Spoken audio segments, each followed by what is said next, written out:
The sledgehammer came down with a thunderous crack against the rusted door of Sal's auto repair, sending flakes of orange metal spiraling through the crisp October morning air.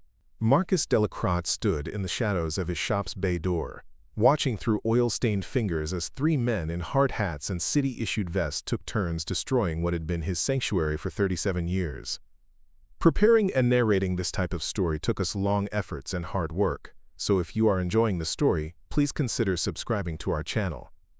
"Come on, old man," shouted Derek Morrison, the city's lead demolition supervisor, his voice carrying the particular cruelty that comes with absolute authority. "You got 48 hours to clear out whatever junk you want to keep. After that, it all goes to the scrapyard where it belongs." Marcus said nothing. He never said much these days. At 64, with hands permanently blackened by decades of engine grease and a back bent from crawling under countless broken-down vehicles, he had learned that silence often spoke louder than words. His weathered face, mapped with lines that told stories of struggle and perseverance, remained impassive as he watched them dismantle his life's work. The shop sat on Meridian Street, wedged between a check-cashing place and a boarded-up laundromat in what the city council politely called an area of urban renewal potential. The building itself was a testament to stubborn survival, brick walls blackened by exhaust, windows so grimy they filtered sunlight into amber streams, and a roof that leaked in 17 different places during heavy rain.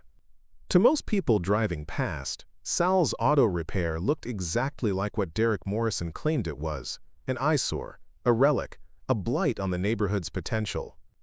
But Marcus saw something different when he looked at those walls. He saw the ghost of his uncle Salvatore, the man who had built this place with his own hands in 1962, who had taught Marcus the difference between a 350 small block and a 454 big block before the boy was tall enough to see over a fender. He saw decades of satisfied customers, working families who couldn't afford dealership prices but needed reliable transportation to get to jobs that barely paid the bills. He saw the community he had served faithfully, even as that community slowly forgot he existed. "You hear me, grease monkey?" Derek stepped closer, his steel-toed boot kicking a discarded oil filter across the cracked concrete floor. 48 hours. Then we're bringing in the wrecking ball, and anything left in here becomes the city's property. Marcus finally lifted his eyes, meeting Derek's gaze with the quiet dignity that had sustained him through 3 divorces, the death of his parents, and the slow strangulation of his business by corporate auto chains and increasing property taxes. "I heard you," he said, his voice carrying the faint accent of his Louisiana childhood, softened by decades in the industrial Midwest. Behind Derek stood 2 other men. One was Tommy Chen, a junior supervisor who kept checking his phone and shifting uncomfortably, clearly wishing he was anywhere else. The other was Bill Kowalski, a longtime city employee whose grandfather had once been a customer at Sal's. Bill avoided Marcus's eyes, studying his clipboard with unusual intensity. "This whole block's gonna be beautiful," Derek continued, warming to his theme. "Luxury condos, upscale retail, maybe a Starbucks. Progress, old man. Something you wouldn't understand, running this junkyard like it's still 1975. The word junkyard hit Marcus like a physical blow, though he didn't let it show.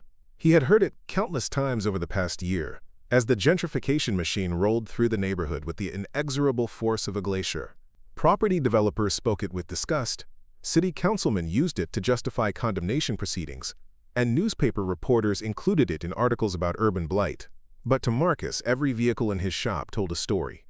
There was Mrs. Patterson's 1998 Honda Civic, brought in 3 months ago with a transmission problem.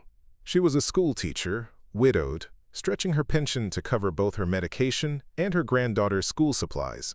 Marcus had rebuilt that transmission for the cost of parts alone, knowing she would pay him back in installments of $20 whenever she could manage it.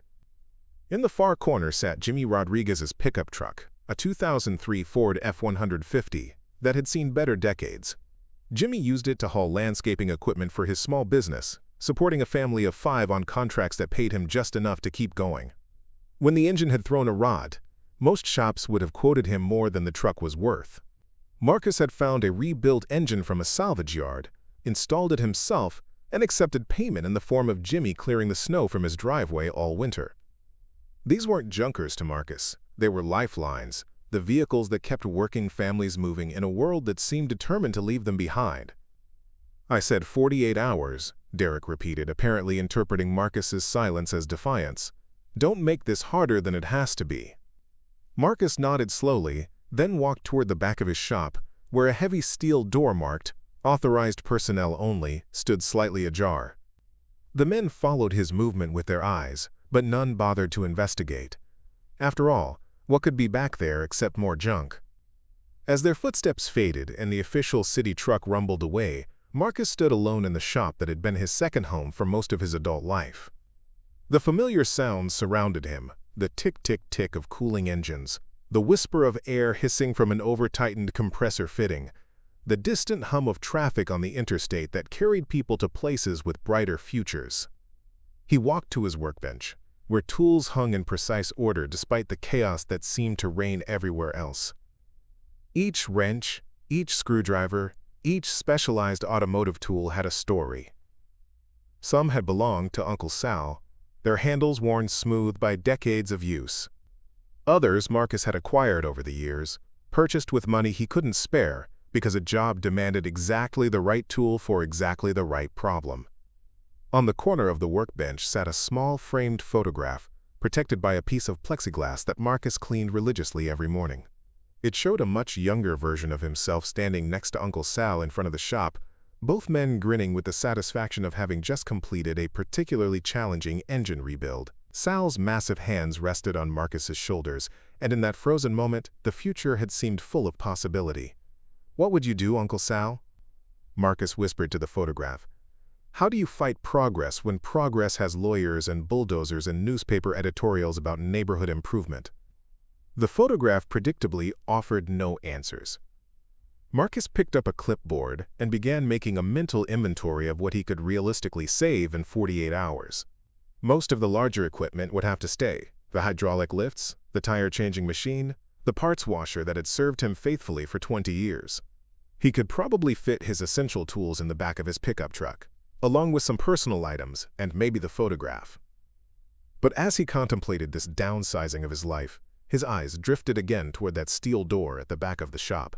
Behind it lay something that Derek Morrison and his demolition crew couldn't possibly imagine, something that would change everything if the world ever discovered its existence. Elena Vasquez, a social worker who drove a 15-year-old Toyota Camry that Marcus had been keeping alive through pure stubbornness and ingenuity. The lawyer had handed him a single key and a sealed envelope with instructions that seemed like the ravings of an old man losing his grip on reality. But Marcus had followed those instructions, and what he had found beneath his humble auto repair shop had taken his breath away. Now, with demolition scheduled to begin in 2 days, that secret pressed against his chest like a physical weight. He could take the key with him, let the city tear down the building, and hope that whoever eventually excavated the lot would think they had stumbled upon the archaeological find of the century. Or he could do something that went against every instinct he had developed over 6 decades of keeping his head down and avoiding trouble. The phone rang, its shrill tone cutting through his thoughts. Marcus almost didn't answer it. Who would be calling on a Tuesday morning when the whole neighborhood knew he was being evicted? But habit won out, and he picked up the receiver. "Sal's Auto Repair," he said, just as he had thousands of times before. "Marcus? Thank God you're there." The voice belonged to Elena Vasquez, a social worker who drove a 15-year-old Toyota Camry that Marcus had been keeping alive through pure stubbornness and ingenuity. "I know this is probably not a good time, but my car is making that noise again, and I've got to drive to 3 different counties today for court appearances. Is there any way you could take a look at it?" Marcus glanced around the shop that was no longer his shop, at the demolition notice taped to his workbench, at the steel door that hid secrets worth more than most people would earn in multiple lifetimes. "Bring it on over, Elena," he said. "I've got time." Because that was who Marcus Delacroix was, even in the face of his own small apocalypse. He was a man who fixed things, who kept the world running for people who couldn't afford to replace what was broken. And maybe, just maybe, it was time to let the world see that some things weren't as broken as they appeared. As Elena's Camry pulled into the bay 20 minutes later, trailing a small cloud of blue smoke that suggested worn valve seals, Marcus made a decision that would change not only his life, but the lives of everyone who had ever doubted that miracles could hide in the most unlikely places. He would use every one of those 48 hours, Not to pack and retreat, but to prepare for a revelation that would make Derek Morrison eat his words about progress and junk, and the forward march of urban renewal. The secret beneath Sal's auto repair was about to become very public, and the world was about to learn that sometimes the most extraordinary treasures are hidden beneath the most ordinary facades. Marcus Delacroix's day began the same way it had for the past 15 years. At 5:30 a.m., with instant coffee made from water heated in an electric kettle that had seen better decades, and the ritual reading of newspaper obituaries that had become longer and more familiar with each passing year. His apartment, a cramped two-bedroom unit above the Chinese restaurant next door, smelled perpetually of sesame oil and the faint mechanical odor that no amount of showering could completely wash from his clothes. The morning routine was sacred, each element performed with the precision of a religious ceremony. Coffee first, black and strong enough to wake the dead. Then the obituaries, searching for names he recognized. Former customers, old friends, the slowly diminishing roster of people who remembered when this neighborhood had been home to families instead of investment opportunities. After that, weather report and traffic updates, though both had become largely academic since foot traffic and customer calls had dwindled to almost nothing. By 6:15, Marcus was downstairs unlocking the bay doors of Sal's auto repair, breathing in the familiar cocktail of motor oil, metal shavings, and the ghost of exhaust fumes that had permeated every surface over decades of use. This morning, however, the routine carried the weight of finality. In 36 hours, these bay doors would be sealed forever. The contradiction of Marcus Delacroix revealed itself in these quiet morning moments. To anyone watching from the street, he appeared to be exactly what Derek Morrison had called him, an old mechanic whose time had passed, clinging to a dying trade in a building that had outlived its usefulness. But appearances, as Marcus knew better than most, could be profoundly deceiving. He moved through the shop with a fluidity that spoke of deep familiarity, checking fluid levels on vehicles that other shops had declared beyond repair, adjusting the ancient space heater that kept the office marginally comfortable during winter months, organizing tools that had been organized the night before. This wasn't the shuffling of a defeated old man. It was the choreography of someone who understood his environment with the intimacy of a master craftsman. Elena Vasquez's Toyota Camry sat in the first bay, hood up, revealing an engine that had accumulated nearly 300,000 miles of hard living. Marcus had been maintaining this car for 7 years, ever since Elena had first brought it to him with a cooling system problem that 3 other shops had quoted at over $2,000 to repair. Marcus had fixed it for $250, and Elena had been a loyal customer ever since. As he began his diagnostic routine, checking belts and hoses and listening to the engine's conversation of clicks and whispers, Marcus reflected on the peculiar mathematics of his professional life. Elena was a social worker earning $38,000 a year, responsible for managing caseloads that would overwhelm someone making twice her salary. Her car wasn't transportation. It was the tool that allowed her to reach families in crisis, children in danger, elderly people who had been forgotten by systems that claimed to protect them. When Marcus quoted her repairs at cost, absorbing labor charges that other shops would consider essential profit, he wasn't running a charity. He was investing in something that couldn't be measured in quarterly earnings reports or property tax assessments. He was keeping Elena mobile so she could keep families together, and the ripple effects of that decision touched lives that would never know his name. The phone rang as Marcus was replacing Elena's worn serpentine belt. Mrs. Patterson, the retired school teacher with the Honda Civic, her voice carrying the particular tension that came from automotive uncertainty.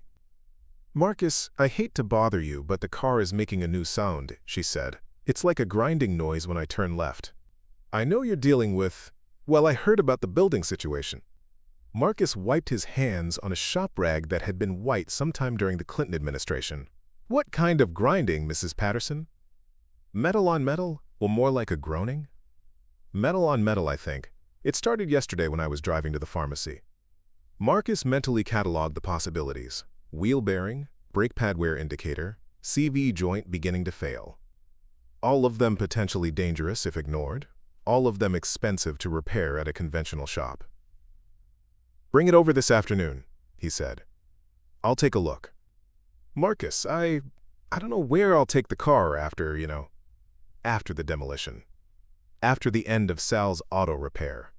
After Marcus disappeared into the unemployment statistics, Mrs. Patterson joined the ranks of customers who would have to choose between car repairs and prescription medications. "Don't worry about that right now," Marcus said, though he was worrying about it himself. "Just get the car over here safely." This was the emotional contradiction that defined Marcus Delacroix's daily existence. He was a man whose professional life was measured in small acts of generosity that he could barely afford, whose customer base consisted largely of people who needed his services precisely because they couldn't afford anyone else's prices. Yet each morning he unlocked those bay doors with something approaching joy, because this work, keeping broken things running, extending the useful life of vehicles that corporate America had written off as obsolete, gave his life meaning that had nothing to do with profit margins. The irony wasn't lost on him. In a neighborhood being transformed by luxury condos and artisanal coffee shops, Marcus Delacroix was probably the closest thing to an artisan that Meridian Street had ever seen. His craft involved the resurrection of internal combustion engines, the delicate negotiation between worn parts and acceptable performance, the ability to diagnose mechanical problems by sound, vibration, and intuition, developed over decades of practice. But there was no market for that kind of artisanship, not in a world where planned obsolescence had become standard business practice, and most people viewed cars as appliances to be replaced rather than repaired. Marcus's skills, the ability to rebuild a transmission by hand, to fabricate replacement parts on a lathe that was older than most of his customers, to coax another 50,000 miles from an engine that should have died years ago, were increasingly seen as quaint anachronisms rather than valuable expertise. As he worked on Elena's Camry, adjusting the timing belt tension with the kind of precision that came from muscle memory, Marcus allowed himself to remember the dreams that had once sustained him. There had been a time, particularly in the years immediately after Uncle Sal's death, when Marcus had imagined expanding the business. He had sketched plans for a larger facility, with modern equipment and enough bay space to serve more customers. He had even researched small business loans, though the combination of his limited credit history and the shop's location in an, quote, economically disadvantaged area had made financing nearly impossible. Those dreams had faded gradually, worn away by the steady pressure of economic reality and the changing nature of automotive technology. Cars had become increasingly complex, filled with computer systems that required diagnostic equipment costing more than Marcus earned in a good year. The neighborhood had begun its slow slide toward gentrification, driving away the working families who had been his core customer base, while attracting newcomers who viewed a 15-year-old car as a sign of personal failure rather than practical transportation. Yet Marcus had persisted, adapting his business model in ways that made no sense from a purely economic standpoint. He had extended payment plans to customers who couldn't afford immediate repairs, accepting installments of $20 or $30 whenever people could manage them. He had bartered services for goods, automotive work in exchange for home repairs, mechanical expertise traded for accounting help during tax season. He had learned to stretch parts budgets by cultivating relationships with salvage yards and rebuilders, finding quality used components that allowed him to complete repairs at prices his customers could afford. The result was a business that existed in the margins of conventional economic thinking, sustained by customer loyalty and Marcus's willingness to accept profit margins that would have appalled any rational business person. But it was also a business that served a function that corporate auto shops couldn't or wouldn't fulfill, keeping transportation accessible for people who lived on the economic edge, providing automotive care that took into account human circumstances rather than just mechanical requirements. By noon, Marcus had completed Alana's repairs and moved on to Jimmy Rodriguez's pickup truck, which had developed an intermittent starting problem that 3 other shops had been unable to diagnose. As he traced electrical connections and tested voltage levels, Marcus found himself thinking about legacy, not the kind measured in financial statements or real estate valuations, but the kind that existed in the accumulated small kindnesses that defined a life's work. Every vehicle in his shop represented a story of someone struggling to maintain mobility in a world that seemed designed to strand people without adequate resources. Mrs. Patterson, stretching a teacher's pension to cover the gap between Social Security and actual living expenses. Elena, burning out her personal vehicle in service to families that the system had otherwise abandoned. Jimmy, supporting 5 people on the irregular income that came from small landscaping contracts and seasonal work. These weren't the kind of success stories that appeared in Chamber of Commerce publications or urban renewal grant applications. They were quiet victories, the daily triumphs of ordinary people who got up each morning and found ways to keep going despite economic pressures that would have crushed previous generations.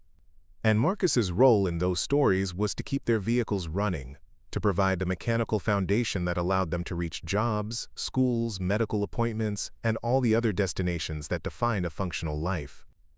The tragedy wasn't just that Marcus would lose his livelihood when the demolition began. The tragedy was that his customers would lose access to automotive care that understood their financial limitations and worked within them. They would be forced to deal with chain repair shops that demanded payment up front, or dealerships that viewed older vehicles as opportunities to sell expensive replacement parts, or independent mechanics who couldn't afford to extend credit or accept payment plans. As afternoon faded toward evening and Marcus continued working on Jimmy's truck, he realized that his strongest emotion wasn't anger or sadness, but frustration at the waste of it all. The skills he had spent decades developing, the relationships he had built with customers who trusted him with their most essential possessions, the knowledge of how to keep older vehicles running safely and economically, all of it would disappear when those bay doors closed forever. But beneath that frustration lay something else, something that had been growing stronger since Derek Morrison's visit that morning.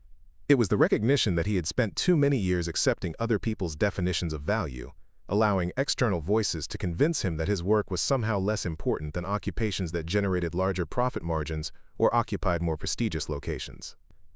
Marcus Delacroix was a master craftsman in a trade that society had decided to devalue. He was a keeper of mechanical knowledge that was becoming increasingly rare, a practitioner of automotive arts that connected him to generations of men and women who had understood that fixing things was often more valuable than replacing them.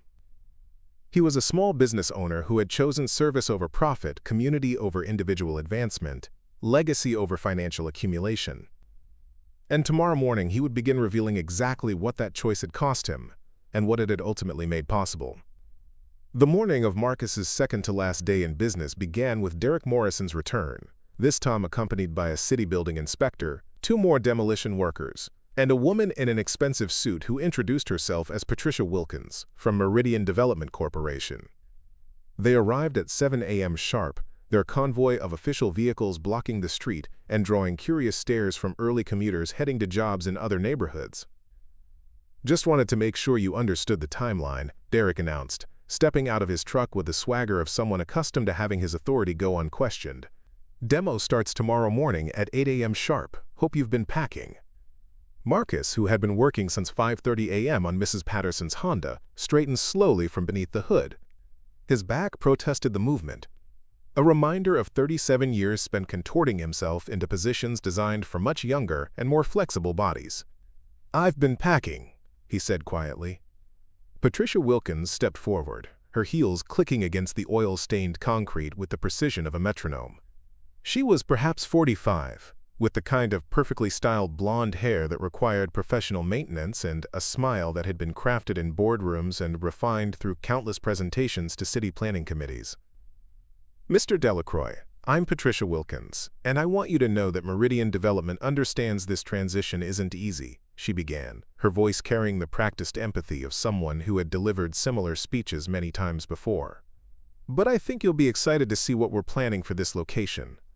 She gestured toward the building as if it were already transformed. "We're envisioning a mixed-use development that will bring vibrancy back to this neighborhood. Retail space on the ground level, luxury apartments above, maybe a coffee shop or a wine bar. The kind of businesses that will attract young professionals and families with disposable income."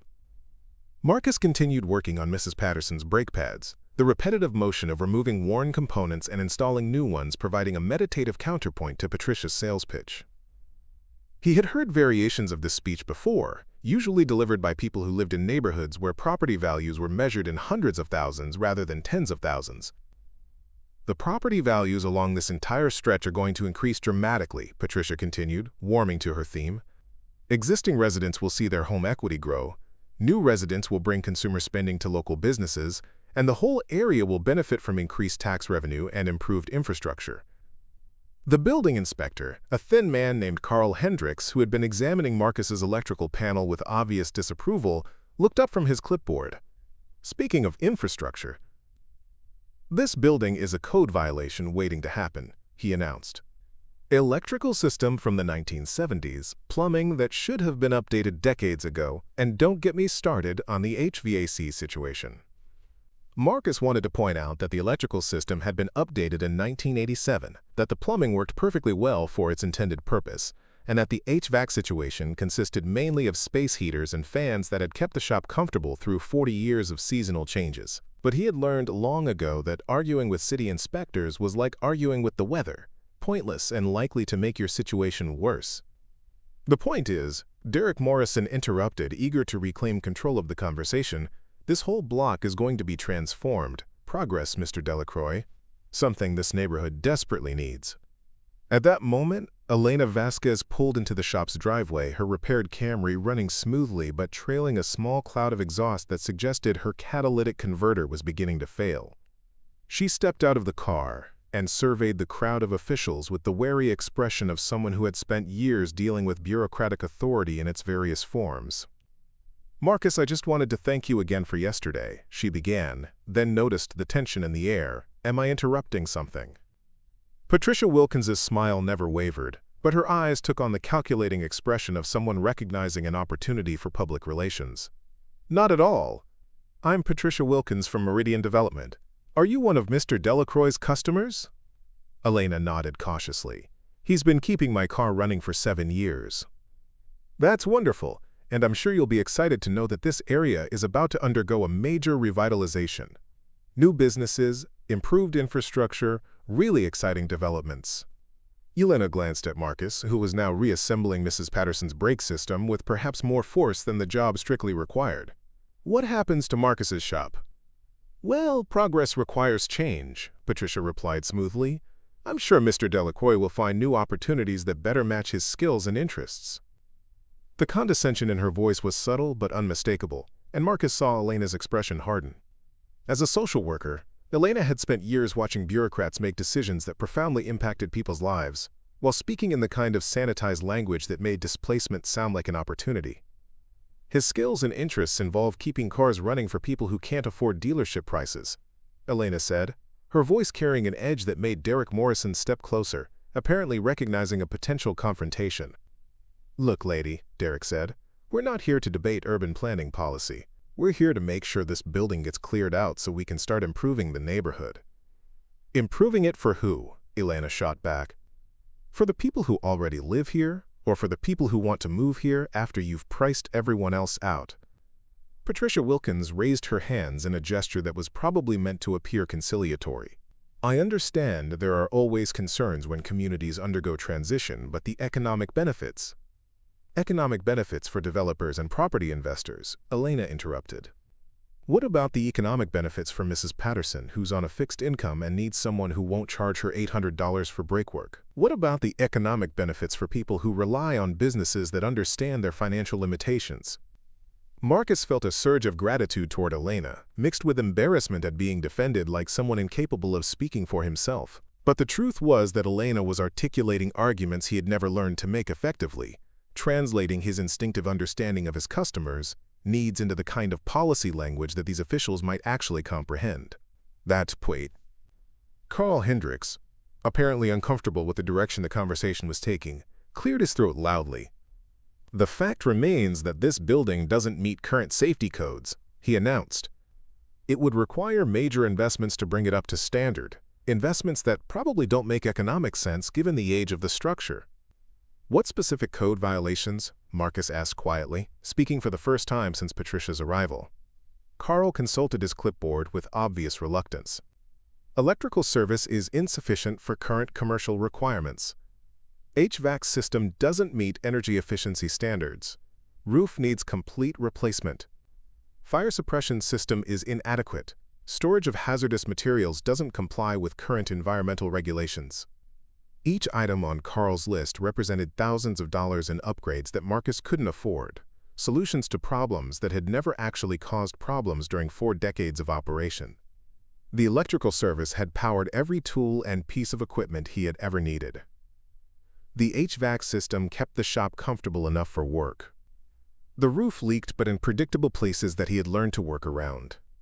The fire suppression system consisted of extinguishers that were inspected annually and had never been needed. The hazardous materials, motor oil, antifreeze, brake fluid, were stored in containers that had contained them safely for years.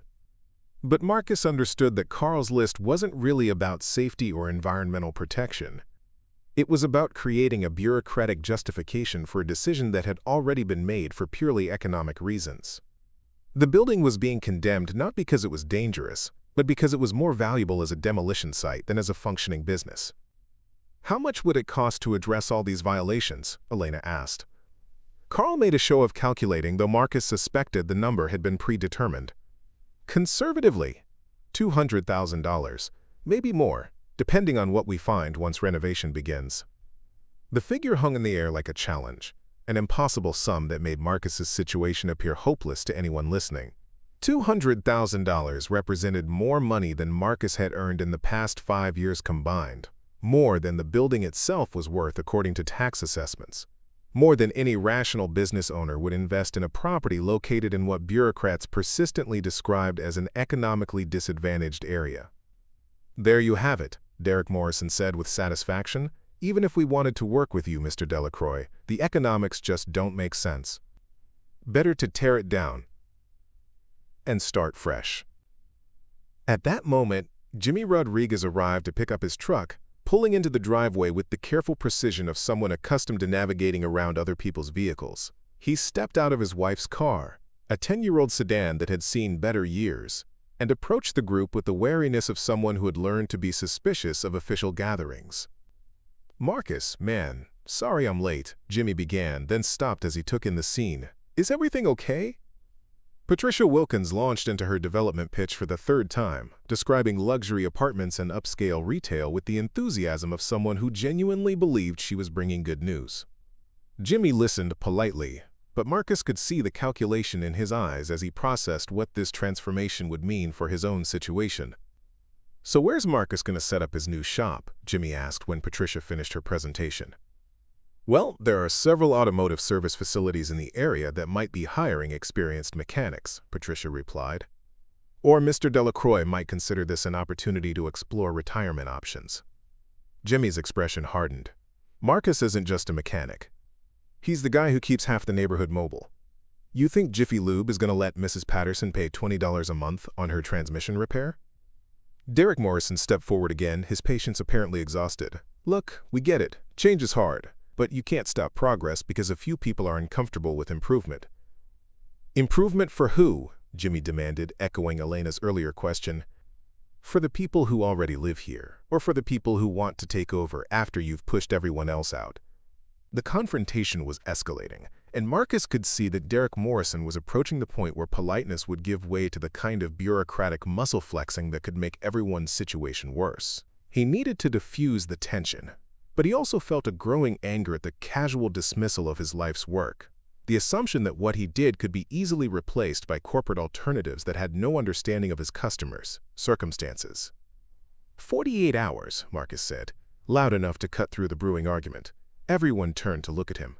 "You said I have 48 hours to clear out what I want to keep. I'm using those hours." Derek Morrison nodded curtly. "Just make sure you're out by 8 a.m. tomorrow. After that, anything left becomes city property, and we're not responsible for damage during demolition." Patricia Wilkins handed Marcus a business card with her contact information. "Mr. Delacroix, if you'd like to discuss transition assistance or explore opportunities in our new development, please don't hesitate to call. We're committed to working with existing business owners whenever possible." The phrase, "whenever possible," carried the clear implication that working with Marcus was not, in fact, possible. His business model, low margins, extended payment plans, customers who measured automotive expenses in tens of dollars rather than hundreds, was incompatible with the kind of upscale development that Patricia represented. There would be no place for Sal's auto repair in the transformed neighborhood, no market for automotive services that prioritized community relationships over profit maximization. As the convoy of official vehicles pulled away, leaving behind the residual scent of exhaust and bureaucratic authority, Marcus found himself alone with Elena and Jimmy. The three of them stood in the bay where Marcus had spent so many years diagnosing problems and implementing solutions, surrounded by the tools and equipment that would soon be sold for scrap metal. "This is bullshit, Marcus," Jimmy said, his voice carrying the frustration of someone who recognized injustice but felt powerless to address it. "There's gotta be something you can do." Elena nodded in agreement. "Have you talked to a lawyer?" "There are legal aid organizations that help with displacement cases, especially when the city is involved." Marcus appreciated their concern, but he had already explored most of the obvious options during the months leading up to the condemnation notice. Legal aid lawyers were overworked and underfunded, and his case, an elderly mechanic being displaced by economic development, wasn't likely to generate the kind of media attention or legal precedent that would make it a priority. Fighting City Hall required resources that Marcus didn't possess, and energy that he was no longer sure he could sustain.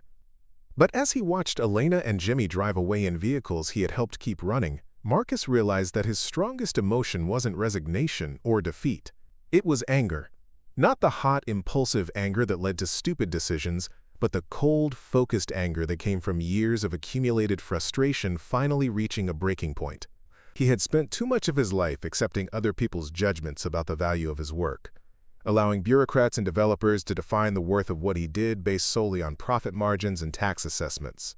He had been too willing to stay in the shadows, to let his contributions to the community go unrecognized, to accept being dismissed as irrelevant to discussions about neighborhood improvement and economic development.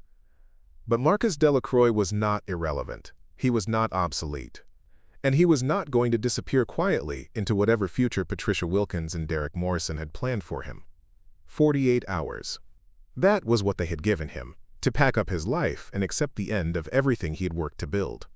Instead, he was going to use those 48 hours to remind everyone, the city officials, the developers, the neighborhood, and maybe even himself, that some things were worth more than their assessed value, and some contributions to a community couldn't be measured in quarterly earnings reports.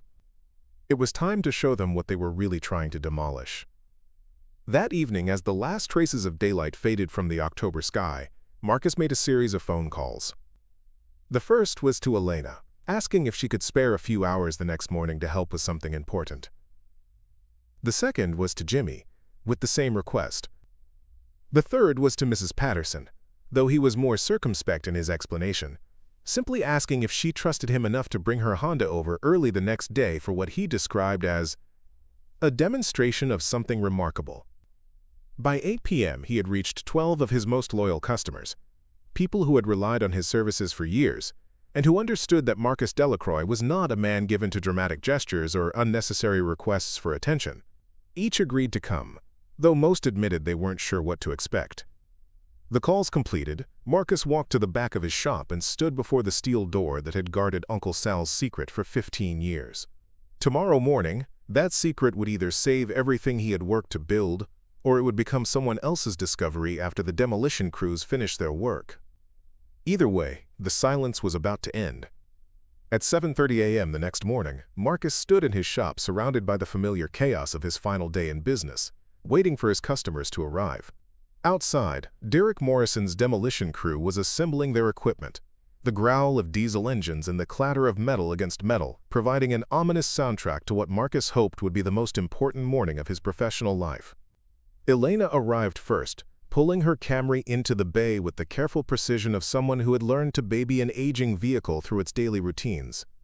She stepped out looking curious and slightly worried, carrying a thermos of coffee and wearing the expression of someone who had agreed to help without fully understanding what she was committing to.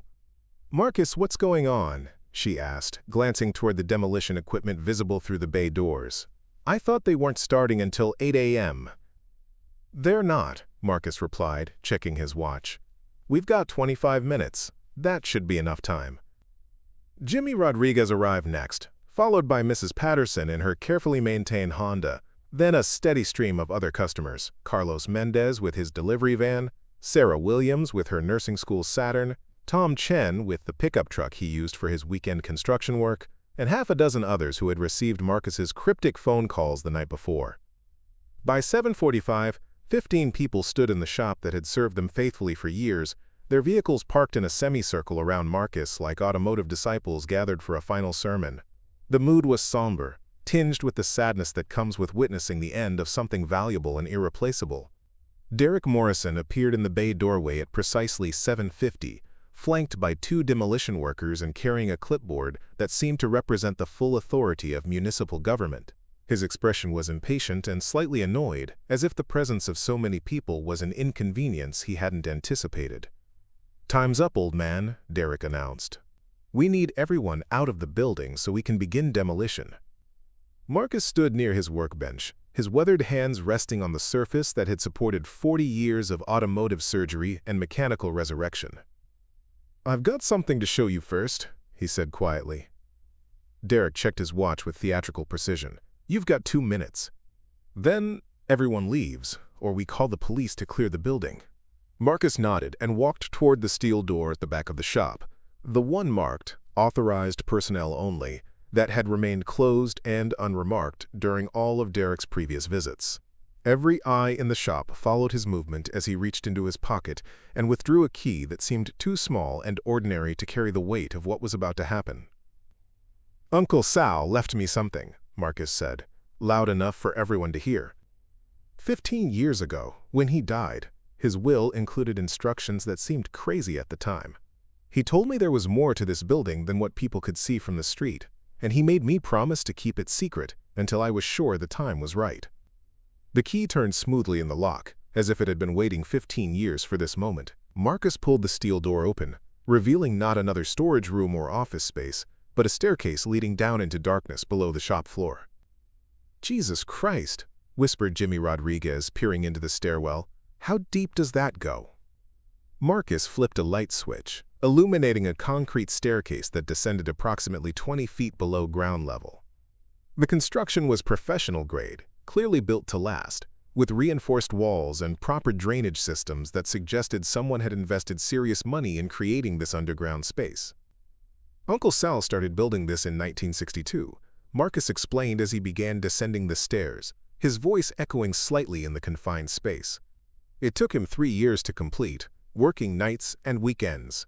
He told everyone he was installing a new foundation, but what he was really building was something else entirely." Derek Morrison hesitated at the top of the stairs, clearly torn between curiosity and the need to maintain his schedule. Behind him, the crowd of customers pressed forward, drawn by the magnetic pull of mystery and the promise of revelation. The staircase opened into an underground chamber that took everyone's breath away. The space was enormous, easily twice the footprint of the shop above, with cathedral-high ceilings supported by steel beams and illuminated by professional lighting systems that revealed every corner with museum-quality clarity. But it wasn't the construction that caused the collective gasp from everyone who descended those stairs, it was the contents.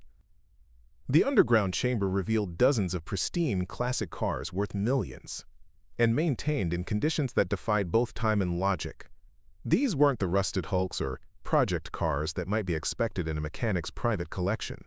These were pristine examples of automotive history, each one representing a moment when human engineering and artistic design had achieved something approaching perfection.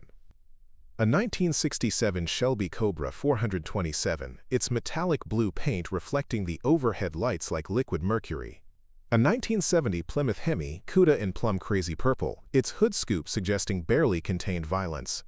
A 1957 Chevrolet Bel Air convertible in classic red and white, looking as if it had just rolled off the assembly line in Detroit. A 1963 split-window Corvette Stingray, its iconic silhouette unchanged by 5 decades of automotive evolution. Elena moved through the collection like someone walking through a cathedral, her hand trailing along fenders and chrome bumpers, with the reverence of someone touching artifacts from a lost civilization. "Marcus," she whispered, "these cars must be worth $170 million, Marcus said quietly. "According to the last appraisal I had done 3 years ago, probably more now, given how the classic car market has developed." Derek Morrison stood frozen at the bottom of the stairs, his clipboard hanging forgotten at his side as he processed the implications of what he was seeing. $170 million worth of automotive history, hidden beneath a building he had been planning to demolish in less than 10 minutes. "How is this possible?" Mrs. Patterson asked, approaching a 1955 Ford Thunderbird that gleamed like jewelry under the professional lighting. "Where did your uncle get these cars?" Marcus had been waiting 15 years to tell this story, rehearsing it in his mind during countless sleepless nights and solitary mornings in the shop above. Uncle Sal had what you might call a talent for seeing value where other people saw junk. He began. Starting in the 1950s, he began buying cars that other people were throwing away or selling for scrap. Muscle cars that had blown engines, classic roadsters that needed extensive bodywork, luxury vehicles that had been damaged in accidents. He gestured toward a 1969 Dodge Charger R/T that looked like it had never seen a day of hard driving. He bought that Charger in 1975 for $300 from a teenager who had wrapped it around a telephone pole. The kid's insurance company declared it totaled, but Uncle Sal saw past the damage to what it could become with enough time and skill. Jimmy Rodriguez was examining a 1932 Ford Roadster, its flame-red paint job and exposed chrome engine suggesting countless hours of meticulous restoration work. He restored all of these himself? Everyone, Marcus confirmed. It took him 40 years. He would work on them at night, after the shop closed, sometimes spending months on a single vehicle to get every detail perfect. He taught me the restoration techniques, but he made me promise never to tell anyone about the collection until the right moment. Sarah Williams, the nursing student, stood beside a 1966 Ford GT40 that looked like it could still compete at Le Mans. What was he waiting for? Why keep them secret? Marcus had asked himself the same question countless times, particularly during the lean years when selling just one of these vehicles could have solved every financial problem he faced. Uncle Sal believed that timing was everything, he said. He wanted to make sure these cars went to people who would appreciate them for what they represented, not just their market value. He was afraid that if the collection became public too early, it would be broken up and sold to private collectors who would lock them away in climate-controlled garages where nobody could see them. Derek Morrison finally found his voice, though it came out as a strangled whisper. "You're telling me there's a $170 million car collection underneath a building we're scheduled to demolish in?" He checked his watch with trembling hands. "In 5 minutes?" "Actually," Marcus said, pulling a folded document from his shirt pocket. "According to Uncle Sal's will and the legal documentation I've had prepared, this collection now belongs to the Salvatore Delacroix Automotive Heritage Foundation, a nonprofit organization dedicated to preserving automotive history and providing educational opportunities for young people interested in mechanical trades." He handed the document to Derek, who read it with the expression of someone discovering that he had been about to demolish the Sistine Chapel. "The foundation will convert this space into a public museum, with guided tours, educational programs, and a working restoration shop where visitors can watch classic vehicles being brought back to their original condition." Elena was reading over Derek's shoulder, her social worker's training allowing her to quickly parse the legal language. "The foundation is also establishing a scholarship program for students pursuing automotive technology degrees," she read aloud, "and a low-income vehicle repair service that will provide automotive maintenance at cost for families earning less than $50,000 annually." The implications of Marcus's revelation were beginning to sink in for everyone present. This wasn't just about saving a single auto repair shop or preserving one man's livelihood. This was about transforming the entire economic equation that Derek Morrison and Patricia Wilkins had used to justify demolition and redevelopment. "The property tax implications alone," Derek muttered, apparently calculating the difference between taxing a rundown auto repair shop versus a facility housing one of the world's most valuable private car collections. Marcus nodded. "The foundation will generate significant tax revenue for the city, along with tourism income and job creation. We're estimating that the museum will attract over 100,000 visitors annually, with substantial economic impact for local businesses." Carlos Mendez, who had been quietly examining a 1970 Boss 302 Mustang, looked up with wonder in his eyes. "Marcus, why didn't you tell us about this before? Why wait until the last possible moment?" It was the question Marcus had been dreading, because the answer revealed the depth of his own fears and insecurities. "Because I was afraid," he said simply. "I was afraid that if people knew about the collection, they would think I had been living a lie all these years, pretending to be a struggling mechanic while sitting on a fortune. I was afraid that my customers would stop trusting me, would think I had been taking advantage of their financial situations while secretly wealthy." Mrs. Patterson approached Marcus with tears in her eyes. "Marcus, you could have sold just one of these cars and lived comfortably for the rest of your life. Instead, you've been fixing our cars for almost nothing, accepting payment plans, doing work at cost. Why? Because Uncle Sal taught me that wealth isn't about what you own, Marcus replied, his voice thick with emotion. It's about what you do with what you've been given. These cars were never mine to sell. They were my responsibility to preserve, to share, to use for something greater than personal comfort. Tom Chen was running his hands along the hood of a 1969 Camaro Z/28, shaking his head in disbelief. The craftsmanship in these restorations is incredible. Every detail is perfect. Uncle Sal was a perfectionist, Marcus said. He taught me that if something was worth doing, it was worth doing right. That philosophy applied to everything. These museum-quality restorations and the brake job on Mrs. Patterson's Honda. The same attention to detail, the same commitment to excellence. Derek Morrison was still reading through the foundation documents, his expression shifting from shock to something approaching admiration. The legal work here is extremely thorough, he said. You've been planning this for years. 15 years, Marcus confirmed. Ever since Uncle Sal died and left me the collection.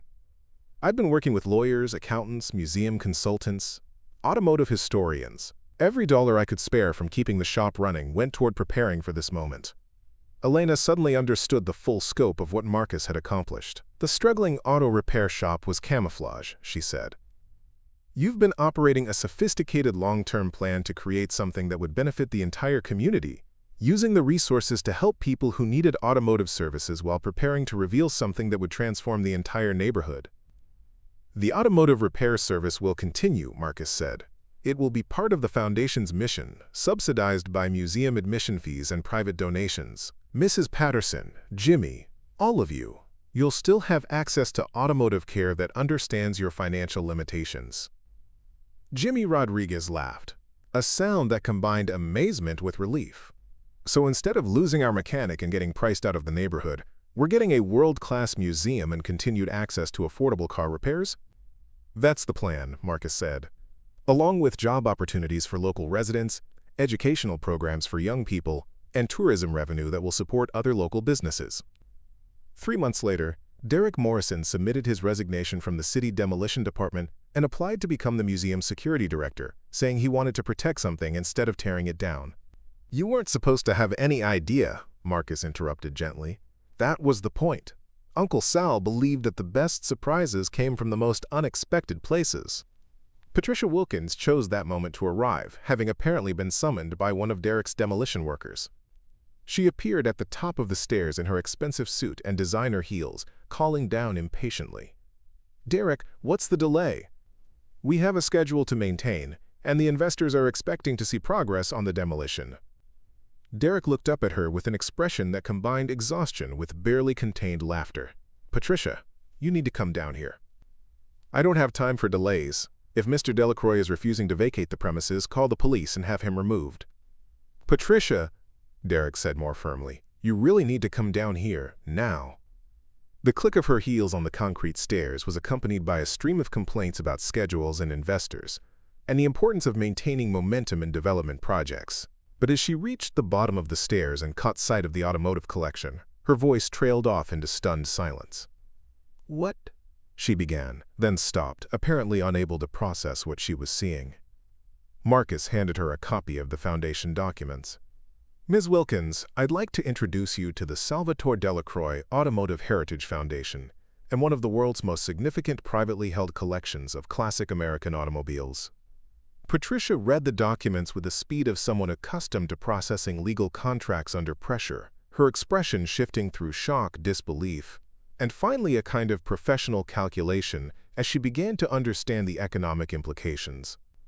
$170 million, she whispered, in assessed value alone. The property tax revenue will be substantially higher than what your luxury condos would have generated, Marcus confirmed.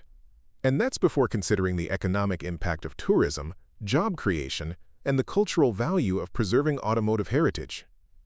Patricia looked around the collection, her developer's eye automatically cataloging the space and calculating possibilities. The underground construction is remarkably sophisticated. Climate control, proper lighting, security systems.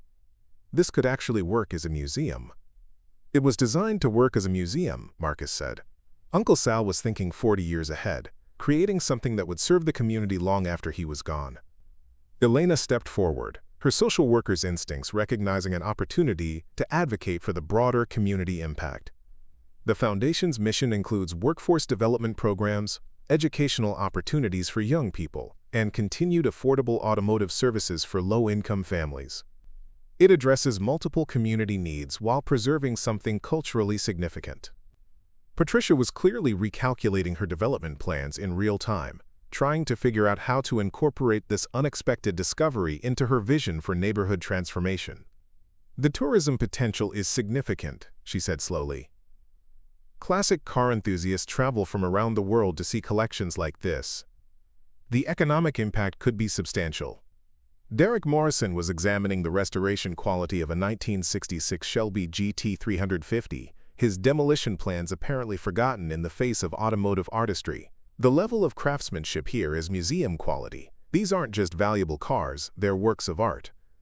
"That's what Uncle Sal understood," Marcus said. "These vehicles represent the pinnacle of American automotive design and engineering.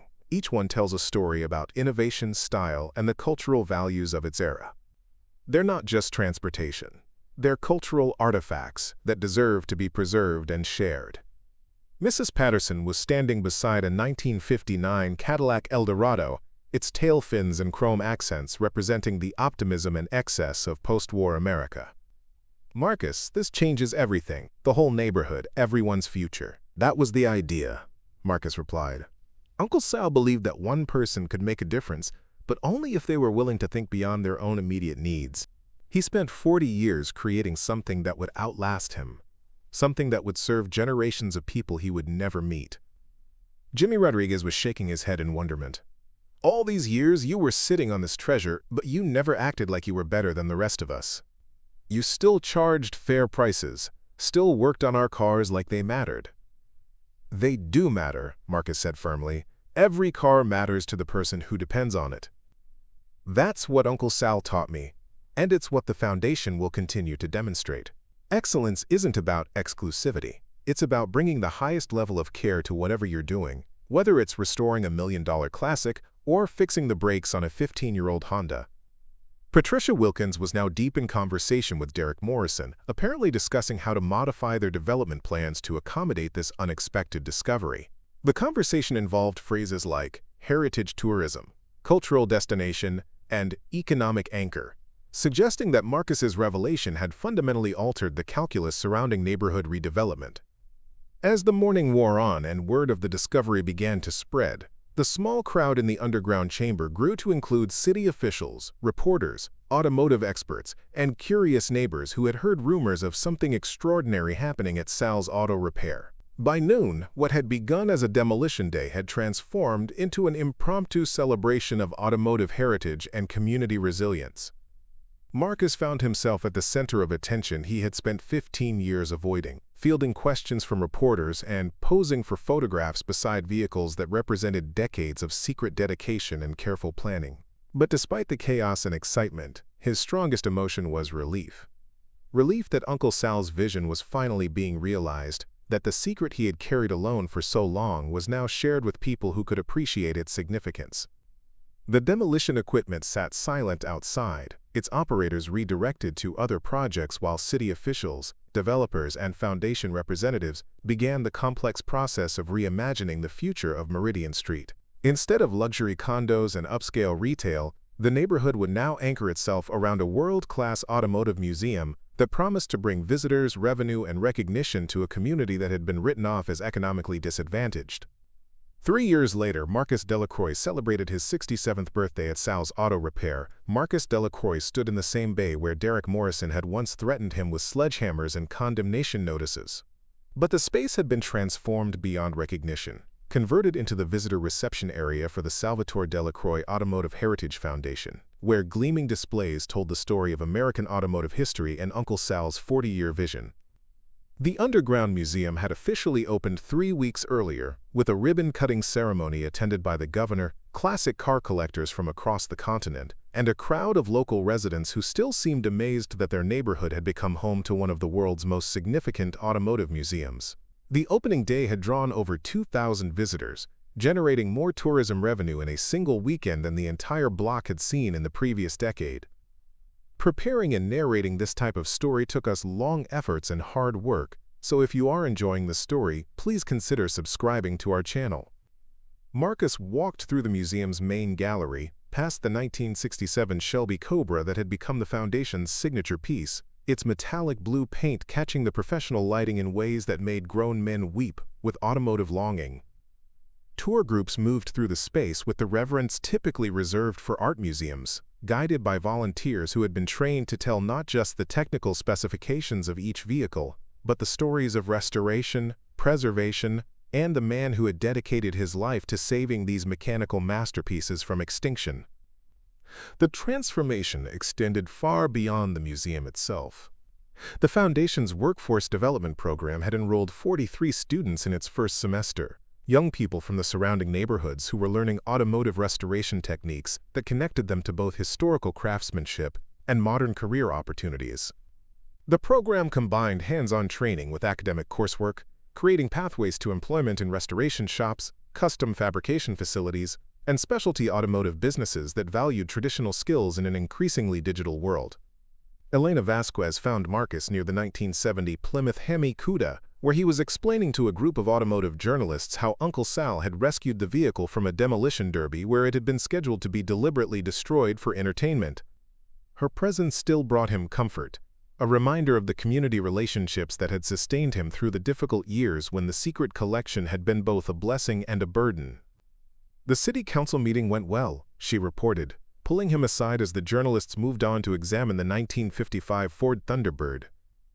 They voted unanimously to designate the entire block as a cultural heritage district. No more demolition threats, no more pressure from developers who don't understand what they're looking at. Marcus nodded, feeling a satisfaction that went deeper than personal vindication. The Heritage District designation meant that the neighborhood's character would be preserved, that the working families who had sustained him during the lean years would have protection against the kind of displacement that had threatened to scatter them to less expensive but more distant communities. "How are the scholarship applications coming?" he asked. "Overwhelming," Elena replied with a smile. "We've received over 300 applications for the first year's program. Students from all over the region who want to study automotive technology, mechanical engineering, business management, focused on cultural institutions. The selection committee is having a hard time choosing just 20 recipients." The scholarship program represented one of Marcus's proudest achievements, a direct fulfillment of Uncle Sal's belief that knowledge should be shared rather than hoarded. Each scholarship provided full tuition to qualified students pursuing education in automotive-related fields, along with internship opportunities at the museum and its partner restoration facilities. The program particularly prioritized applicants from low-income families, creating educational pathways that might otherwise have remained financially impossible. Mrs. Patterson approached, moving slowly but steadily through the museum with the aid of a walking stick that she claimed was purely precautionary. At 83, she had become one of the Foundation's most enthusiastic volunteers, leading tours for senior groups and sharing stories about the neighborhood's history that connected automotive heritage to broader community narratives. "Marcus, dear, we have a problem," she said, though her tone suggested the kind of problem that was actually an opportunity in disguise. "What kind of problem, Mrs. Patterson?"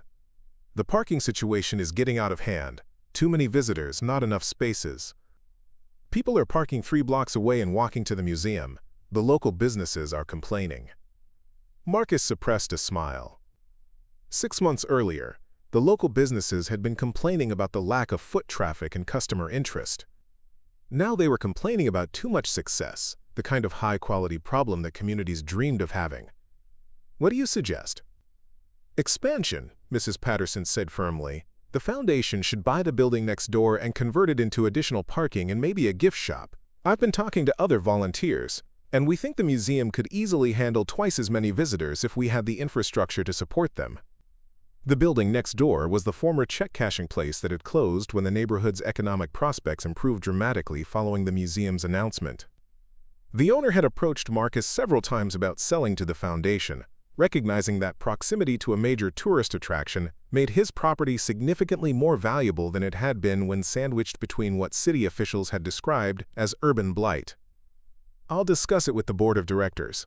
Marcus promised, though he suspected Mrs. Patterson had already mentioned her expansion plans to several board members, building support for her proposal with the political skills she had developed during 40 years of teaching high school students. Jimmy Rodriguez appeared from the direction of the working restoration shop, where visitors could watch foundation craftsmen applying the same techniques Uncle Sal had used to transform rusted hulks into automotive art. Jimmy had become the museum's head of visitor services, a position that utilized his natural friendliness and deep knowledge of the neighborhood to create connections between tourists and the community that had preserved these mechanical treasures. "Marcus, we've got a situation with the TV people," Jimmy reported. "They want to film a documentary about Uncle Sal and the collection, but they want exclusive access for 3 days. That means closing the museum to regular visitors during peak tourist season." This was the kind of decision that required balancing the Foundation's educational mission with opportunities for broader exposure that could bring long-term benefits. Documentary coverage would introduce the museum to audiences who might never otherwise visit, potentially generating increased tourism and supporting the Foundation's long-term financial sustainability. "What do you think?" Marcus asked, genuinely interested in Jimmy's perspective. "I think Uncle Sal would want as many people as possible to know about what he built," Jimmy replied. 3 days of closure in exchange for reaching millions of people through television seems like a good trade. It was exactly the kind of wisdom that Marcus had come to expect from Jimmy, whose understanding of the Foundation's mission had grown from personal loyalty to Marcus into genuine appreciation for Uncle Sal's vision of using automotive heritage to serve broader community purposes. The working restoration shop had become one of the museum's most popular attractions, where visitors could watch craftsmen applying techniques that connected contemporary restoration work to historical traditions. The shop served multiple functions: educational demonstrations for museum visitors, practical training for workforce development students, and actual restoration work on vehicles that would eventually join the museum's collection. Marcus walked through the shop, past students learning to fabricate replacement parts on machinery that Uncle Sal had acquired decades earlier, past master craftsmen who had been attracted to the Foundation by the opportunity to practice their skills in a setting that valued artistry as much as efficiency. The combination of education, demonstration, and practical work created an environment that Uncle Sal would have recognized and approved, a place where knowledge was shared and skills were preserved for future generations. Tom Chen, the weekend construction worker whose pickup truck Marcus had maintained for years, was now the museum's facilities manager, responsible for maintaining the complex systems that kept the collection in pristine condition. His background in construction had translated surprisingly well to museum management, where attention to detail and problem-solving skills were more valuable than formal credentials. "The climate control system is working perfectly," Tom reported as Marcus inspected the main collection area. "Humidity stable at 45%, temperature constant at 68 degrees. The vehicles are actually in better condition now than when they were stored in Uncle Sal's original setup." The environmental systems represented a significant investment in preservation technology, funded through a combination of Foundation resources, municipal grants, and private donations from automotive enthusiasts who understood the importance of protecting irreplaceable cultural artifacts. The collection's insurance value had increased to over $200 million as classic car markets continued to appreciate, making proper preservation both a cultural responsibility and a financial necessity. Carlos Mendez had transitioned his delivery business to provide logistics support for the museum, transporting visitors from remote parking areas and coordinating with hotels and restaurants that had developed special packages for automotive tourism. His entrepreneurial instincts had recognized opportunities created by the museum's success, allowing him to expand his business while contributing to the Foundation's mission. "Hiwa, we're booked solid through the fall," Carlos reported. "Hotels are reporting occupancy rates they've never seen before, restaurants are hiring additional staff, and the Chamber of Commerce says automotive tourism is becoming a major economic driver for the entire region." The ripple effects of Uncle Sal's vision extended far beyond the museum itself, creating economic opportunities that supported the broader community while preserving the neighborhood's character and affordability. Property values had increased, but gradually and in ways that enhanced existing residents' financial security rather than forcing displacement. Sarah Williams, the former nursing student, had completed her degree and was now working as a nurse practitioner at the community health clinic, that had expanded its services using revenue generated by increased property taxes from the museum. Her story exemplified the foundation's broader impact, creating economic conditions that allowed young people to pursue education and career opportunities without leaving the community that had supported their development. As evening approached and the last tour groups completed their visits, Marcus found himself alone in the underground collection, surrounded by the automotive masterpieces that Uncle Sal had spent 40 years preserving for this moment. The 1963 split-window Corvette Stingray still took his breath away, its iconic silhouette representing the perfect marriage of form and function that defined the golden age of American automotive design. But his strongest emotion wasn't pride in the collection's beauty or satisfaction with the foundation's success.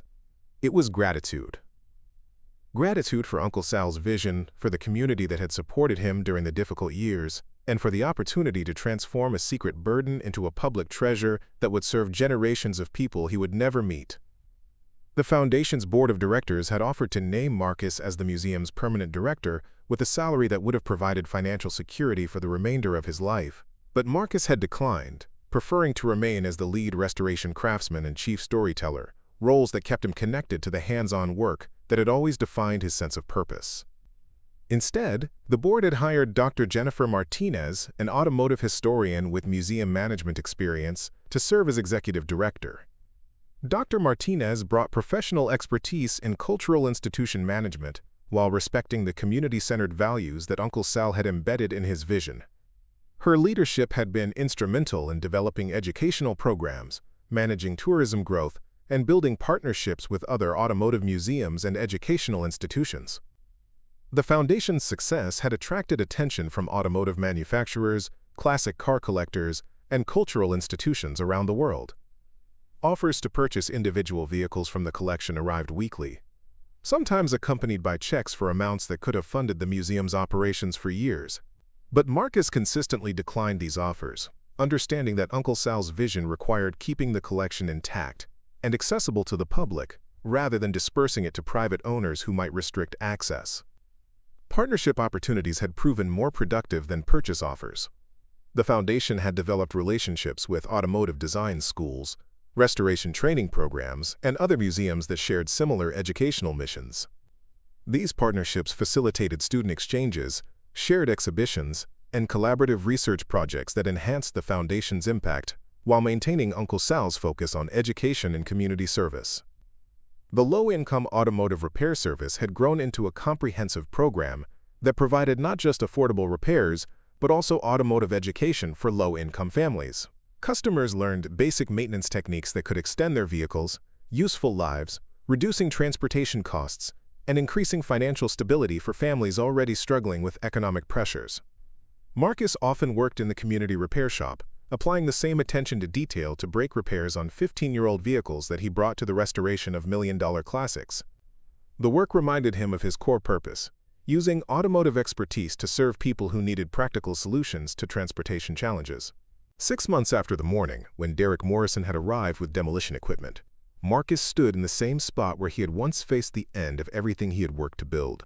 But instead of an ending, that morning had marked the beginning of something larger and more enduring than he had ever imagined possible. Uncle Sal's 40-year vision had finally been realized, creating economic opportunities, educational pathways, and cultural preservation that would continue long after Marcus himself was gone. The neighborhood that had once been dismissed as economically disadvantaged had become a destination for automotive enthusiasts from around the world, generating tourism revenue while maintaining its character as a place where working families could afford to live and thrive.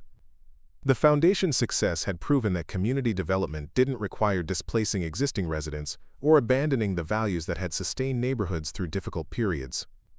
3 years later, Marcus Delacroix celebrated his 67th birthday not in the cramped apartment above the Chinese restaurant where he had spent so many solitary mornings reading obituaries, but in the comfortable 3-bedroom house the Foundation had built for him on the lot where the check-cashing place had once stood.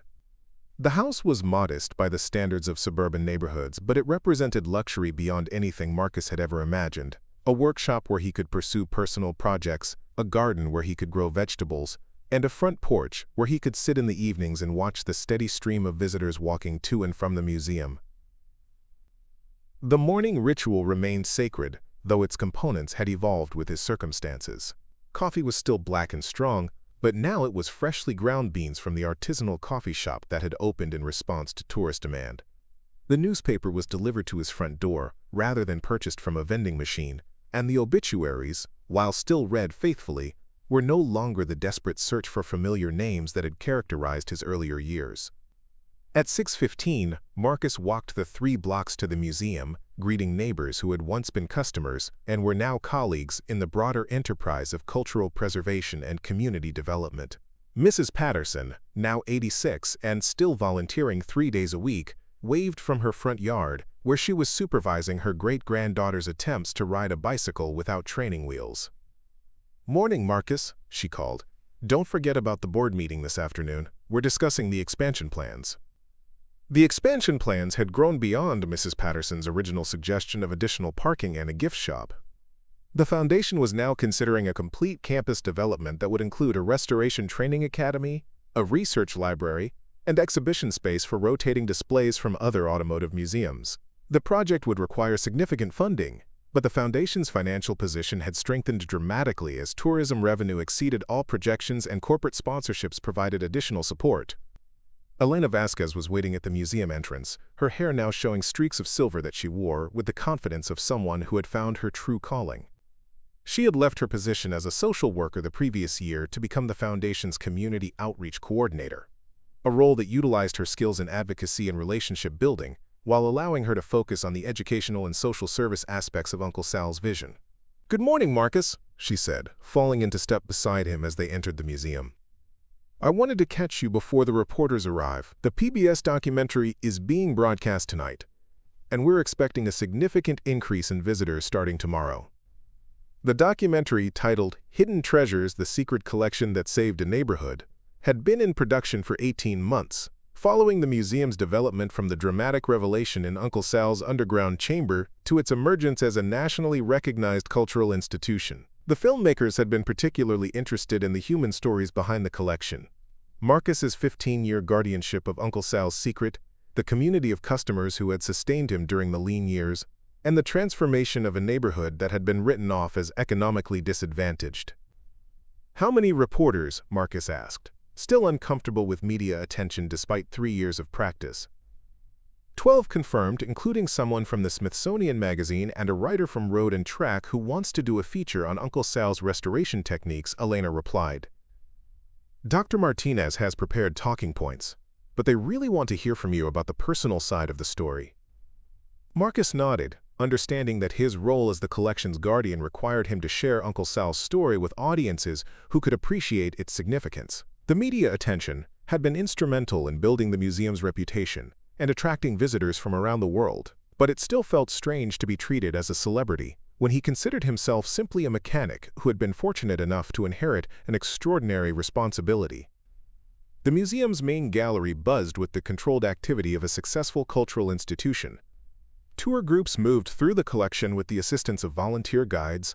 School groups clustered around interactive displays that explained automotive engineering concepts, and individual visitors studied the vehicles with the intense focus of people encountering mechanical artistry for the first time.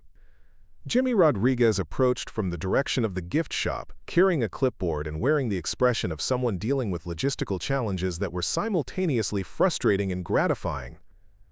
As visitor services manager, he had become the museum's frontline problem solver, coordinating everything from tour scheduling to vendor relationships. "Marcus, we need to talk about capacity limits," Jimmy said.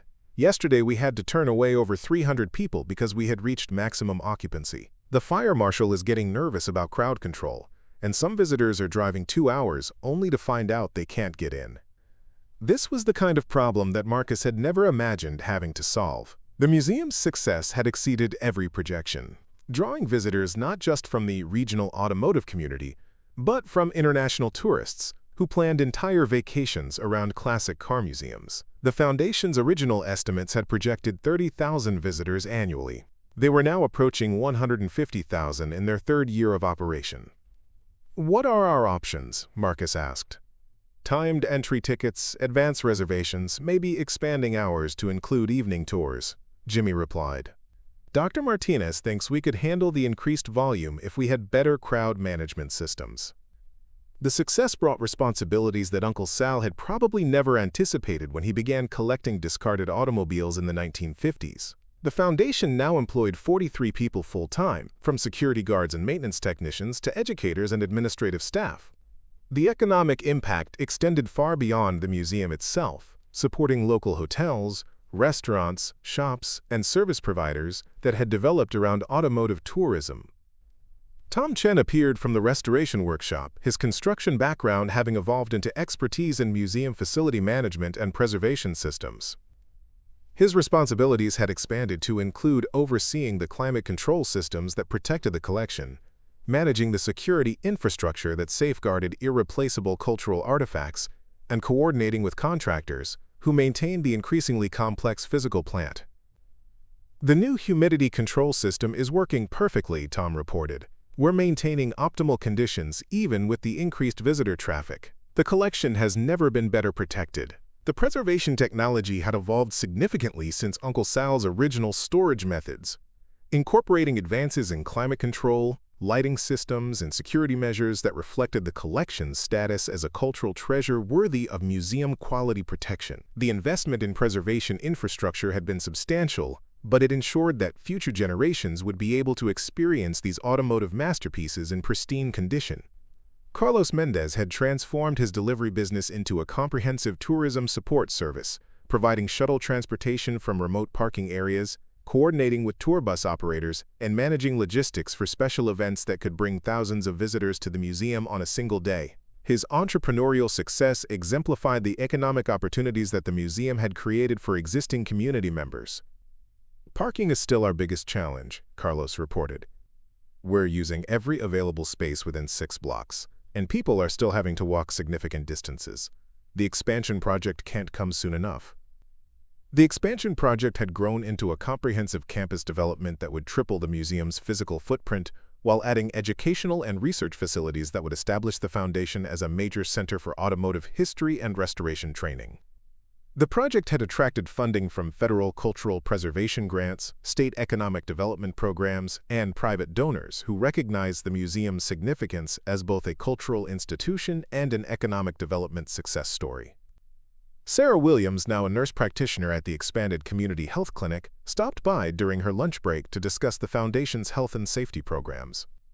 The museum's success had generated tax revenue that supported improved community services, but it had also created new challenges related to managing large crowds and ensuring visitor safety. We're seeing some minor injuries related to the increased foot traffic, Sarah reported. Nothing serious, but we should consider adding a first aid station staffed by medical professionals during peak visitor periods. The foundation's responsibilities had expanded beyond automotive preservation to include public safety, crowd management, and community health considerations that came with operating a major tourist attraction. These responsibilities required expertise and resources that Uncle Sal had never needed when the collection was hidden beneath his auto repair shop. Dr. Jennifer Martinez, the museum's executive director, joined the informal morning meeting that had become a daily ritual for the foundation's core team. Her professional background in cultural institution management had been essential in transforming Uncle Sal's vision into a sustainable organization that balanced preservation, education, and community service. The PBS documentary is generating significant interest, Dr. Martinez reported. We're already receiving inquiries from tour operators, automotive clubs, and educational groups that want to schedule visits. We need to be prepared for a substantial increase in demand over the next few months. The documentary represented both an opportunity and a challenge, potentially bringing national attention that could overwhelm the museum's current capacity, while establishing its reputation as a significant cultural destination. Managing growth while maintaining the community-centered values that Uncle Sal had embedded in his vision required careful planning and strong leadership. What's our strategy for handling the increased interest? Marcus asked. Controlled growth, Dr. Martinez replied. We'll implement the timed entry system, expand our online reservation capabilities, and accelerate the timeline for the campus expansion project. We also need to develop partnerships with other regional attractions to help distribute visitor traffic throughout the area. The strategy reflected lessons learned from other cultural institutions that had experienced rapid growth in visitor demand. Sustainable tourism required infrastructure development, community preparation, and careful management of the balance between economic opportunity and preservation of the qualities that made destinations attractive in the first place. As the morning progressed and the museum opened to its first tour groups, Marcus found himself reflecting on the transformation that had occurred not just in his own life, but in the lives of everyone connected to Uncle Sal's vision. The community that had once faced displacement and economic decline was now anchored by a world-class cultural institution that provided both economic stability and a source of pride that attracted positive attention from around the world. Mrs. Patterson arrived for her volunteer shift, moving more slowly than in previous years, but still carrying herself with the dignity of someone who had found purpose in preserving and sharing history. At 86, she had become the museum's most beloved tour guide, combining encyclopedic knowledge of automotive history with personal stories about the neighborhood's evolution. "Marcus, dear, I've been thinking about the expansion project," she said as she prepared for her first tour group. "We should include a section about the social history of automotive transportation, how cars changed American families, communities, work patterns. These vehicles aren't just mechanical artifacts, they're cultural documents." Her insight exemplified the kind of thinking that had made the museum more than a collection of valuable automobiles. Under her influence and that of other community members, the foundation had developed educational programs that connected automotive history to broader themes of innovation, social change, and cultural evolution. The first tour group of the day included automotive engineers from Detroit, classic car collectors from Europe, and a family from Iowa whose teenage son was considering automotive technology as a career path. The diversity of visitors reflected the museum's success in appealing to audiences, ranging from technical specialists to casual tourists, who were simply curious about the story of a neighborhood that had transformed itself through cultural preservation. Marcus watched Mrs. Patterson lead the group through the collection, her voice carrying the authority of someone who had lived through the historical periods represented by the vehicles on display. She could explain not just the technical specifications of a 1970 Plymouth Hemi Cuda, but what it had meant to young people in an era when automotive performance was a symbol of American confidence and prosperity. This 1969 Dodge Charger R/T represents more than just automotive engineering, Mrs. Patterson explained to the tour group as they gathered around the vehicle that Uncle Sal had rescued from a demolition derby. It represents a moment when American manufacturers were competing to build the most powerful, most exciting vehicles in the world, when automotive innovation was driven by creativity rather than just efficiency. Her interpretation of the collection emphasized the human stories behind the mechanical achievements, helping visitors understand why these vehicles deserved preservation as cultural artifacts rather than just expensive toys for wealthy collectors. This approach had been instrumental in establishing the museum's reputation as an educational institution rather than simply a showcase for valuable automobiles. The Workforce Development Program had graduated its first class the previous month, with 18 students completing the intensive restoration training program and finding employment at specialty automotive businesses, custom fabrication shops, and other museums that valued traditional craftsmanship skills. The program's success had attracted attention from automotive manufacturers, seeking workers with specialized skills, creating career pathways that connected historical preservation to contemporary industry needs. Atlanta coordinated the educational outreach programs that brought the museum's resources to schools, community groups, and organizations serving young people who might not otherwise have access to automotive education. These programs included mobile displays, workshop visits, and scholarship opportunities that ensured the foundation's benefits reached beyond the visitors who could afford museum admission fees. "We're seeing increased interest from young women in the restoration training program," Elena reported. "Last year's class was 20% female, and this year's application suggests we might reach 30%. The scholarship program is helping break down economic barriers that have traditionally limited access to automotive education." The Foundation's commitment to inclusive education reflected Uncle Sal's belief that mechanical knowledge should be shared widely rather than restricted to traditional demographics. The scholarship program prioritized applicants from underrepresented groups, creating opportunities for people who might bring fresh perspectives to automotive trades and cultural preservation. As afternoon arrived and Marcus prepared for the board meeting that would address expansion plans, he reflected on the distance traveled since that October morning when Derek Morrison had arrived with demolition equipment and 48 hours' notice. The transformation had exceeded even Uncle Sal's ambitious vision, creating economic, educational, and cultural opportunities that served multiple generations of community members. The board meeting convened in the conference room that had been carved from the former office space of Sal's Auto Repair, where Marcus had once sat alone planning how to stretch parts budgets and extend payment plans for customers who couldn't afford immediate repairs. The room now hosted discussions about million-dollar expansion projects, international partnership opportunities, and strategic planning that would guide the foundation's development for decades to come. Dr. Martinez presented the latest visitor statistics, financial reports, and projections for growth that painted a picture of sustainable success built on solid operational foundations. The museum's endowment had grown to over $50 million through a combination of investment returns, major donations, and revenue from operations that consistently exceeded expenses. The PBS documentary is generating inquiries from corporate sponsors who want to support the expansion project, Dr. Martinez reported. We're being approached by automotive manufacturers, tool companies, and restoration suppliers who see partnership opportunities that align with their marketing objectives. The corporate interest represented both opportunity and potential conflict, as the foundation needed to balance financial support with preservation of Uncle Sal's community-centered values. Board discussions increasingly focused on maintaining mission integrity while accessing resources necessary for sustainable growth. Elena presented the Community Impact Assessment that measured the foundation's effects on local economic development, educational opportunities, and quality of life indicators. The data showed property value increases that enhanced existing residents, financial security without forcing displacement, job creation that provided career pathways for young people, and tax revenue generation that supported improved community services. The foundation has become the economic anchor that allows other community businesses to thrive, Elena reported.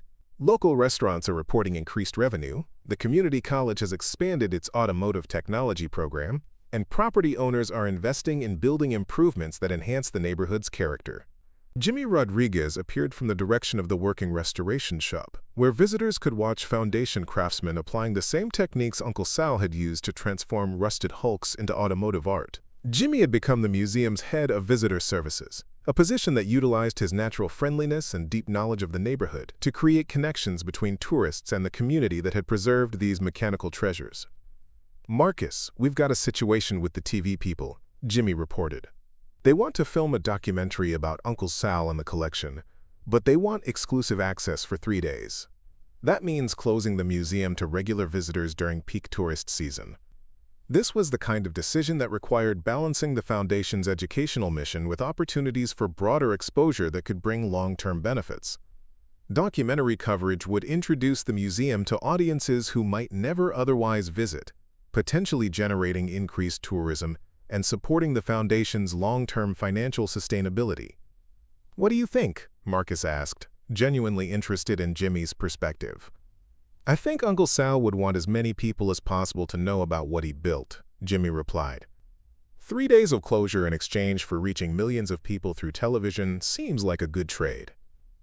It was exactly the kind of wisdom that Marcus had come to expect from Jimmy, whose understanding of the foundation's mission had grown from personal loyalty to Marcus into genuine appreciation for Uncle Sal's vision of using automotive heritage to serve broader community purposes.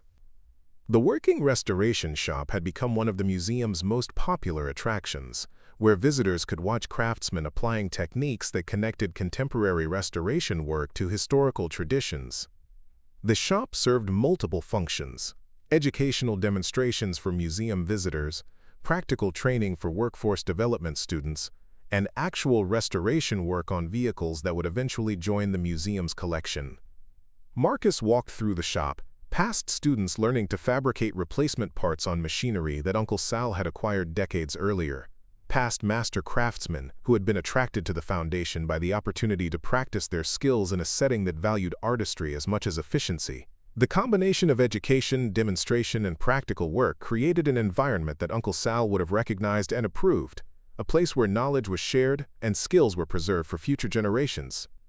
Tom Chen, the weekend construction worker whose pickup truck Marcus had maintained for years, was now the museum's facilities manager, responsible for maintaining the complex systems that kept the collection in pristine condition. His background in construction had translated surprisingly well to museum management, where attention to detail and problem-solving skills were more valuable than formal credentials. "The climate control system is working perfectly," Tom reported as Marcus inspected the main collection area. "Humidity stable at 45%, temperature constant at 68 degrees. The vehicles are actually in better condition now than when they were stored in Uncle Sal's original setup." The environmental systems represented a significant investment in preservation technology, funded through a combination of foundation resources, municipal grants, and private donations from automotive enthusiasts who understood the importance of protecting irreplaceable cultural artifacts. The collection's insurance value had increased to over $200 million as classic car markets continued to appreciate, making proper preservation both a cultural responsibility and a financial necessity. Carlos Mendez had transitioned his delivery business to provide logistics support for the museum, transporting visitors from remote parking areas and coordinating with hotels and restaurants that had developed special packages for automotive tourism. His entrepreneurial instincts had recognized opportunities created by the museum's success, allowing him to expand his business while contributing to the foundation's mission. The international attention had transformed the foundation into a cultural institution of global significance. But it had also created challenges related to managing visitor demand while preserving the community-centered values that Uncle Sal had embedded in his original vision. Growth required constant attention to mission integrity and community impact. Jimmy Rodriguez, now the foundation's vice president for operations, coordinated the complex logistics of managing a cultural institution that attracted over 300,000 visitors annually while serving as a working educational facility. His understanding of both community needs and operational requirements had been essential in scaling Uncle Sal's vision while maintaining its essential character. "The community workshop served over 2,000 customers last year," Jimmy reported. "We're providing the same kind of affordable automotive services that Marcus used to offer, just on a much larger scale." The mission continues. The community workshop represented a direct continuation of Marcus's original work, providing automotive services that understood customers' financial limitations while serving as a training facility for students learning restoration and repair techniques. The program ensured that the foundation's growth enhanced rather than displaced the community services that had originally defined Marcus's relationship with the neighborhood. Mrs. Patterson had passed away the previous spring at age 91, still volunteering at the museum until the final weeks of her life. Her funeral had drawn hundreds of people whose lives had been touched by her dedication to preserving and sharing automotive history, and the foundation had established the Helen Patterson Educational Excellence Award in recognition of her contributions to the museum's educational mission. Tom Chen had assumed responsibility for a maintenance department that managed climate control systems protecting irreplaceable cultural artifacts, security infrastructure safeguarding hundreds of millions of dollars in collection value, and facility operations supporting educational programs that served thousands of students annually. His evolution from weekend construction worker to facilities management expert exemplified the career development opportunities that the foundation had created within the community.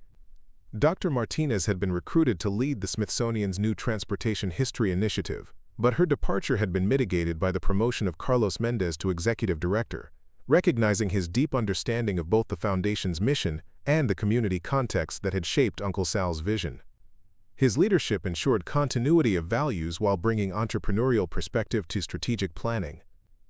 Sarah Williams had established a family practice that served both longtime neighborhood residents and the growing population of automotive professionals who had relocated to be near the foundation's educational and research facilities. Her success represented the kind of career development that had become possible as the foundation's growth created opportunities for professionals in multiple fields. The Restoration Training Academy had developed partnerships with automotive manufacturers, custom fabrication companies, and other museums that provided employment opportunities for graduates while ensuring that traditional restoration techniques were preserved and transmitted to future generations. The program had achieved recognition as the premier source of skilled craftsmen for specialty automotive work. The scholarship program had supported over 400 students in pursuing automotive-related education, creating a network of professionals who carried Uncle Sal's values of excellence and community service into careers throughout the automotive industry. Scholarship recipients were required to commit to community service that ensured the foundation's benefits continued reaching beyond its immediate operations, As Marcus reflected on the decades since Derek Morrison's arrival with demolition equipment, he realized that Uncle Sal's most remarkable achievement wasn't the collection of priceless automobiles, or even the creation of a world-class cultural institution. It was the demonstration that individual vision and community commitment could transform economic decline into cultural renaissance, creating opportunities that served multiple generations while preserving values that connected past achievements to future possibilities. The neighborhood that had once been dismissed as economically disadvantaged was now home to a cultural institution that attracted visitors from around the world while providing economic stability for families who had weathered decades of urban decline. Property values had increased dramatically, but gradually, and in ways that enhanced existing residents' financial security rather than forcing displacement. The foundation's success had proven that community development could be achieved without sacrificing community character, that economic growth could be pursued without abandoning the values that sustained neighborhoods through difficult periods. Uncle Sal's vision had created something unprecedented, a cultural institution that served global audiences while remaining rooted in local community needs. 10 years later, as Marcus Delacroix approached his 77th birthday, he could see the foundation's influence extending far beyond automotive preservation into broader conversations about community development, cultural preservation, and the relationship between economic growth and social responsibility. The model was being replicated in communities across North America, demonstrating that Uncle Sal's vision had created something with universal applications. The original collection remained intact and continued growing through carefully selected acquisitions that enhanced the museum's educational value while maintaining Uncle Sal's standards for historical significance and restoration quality.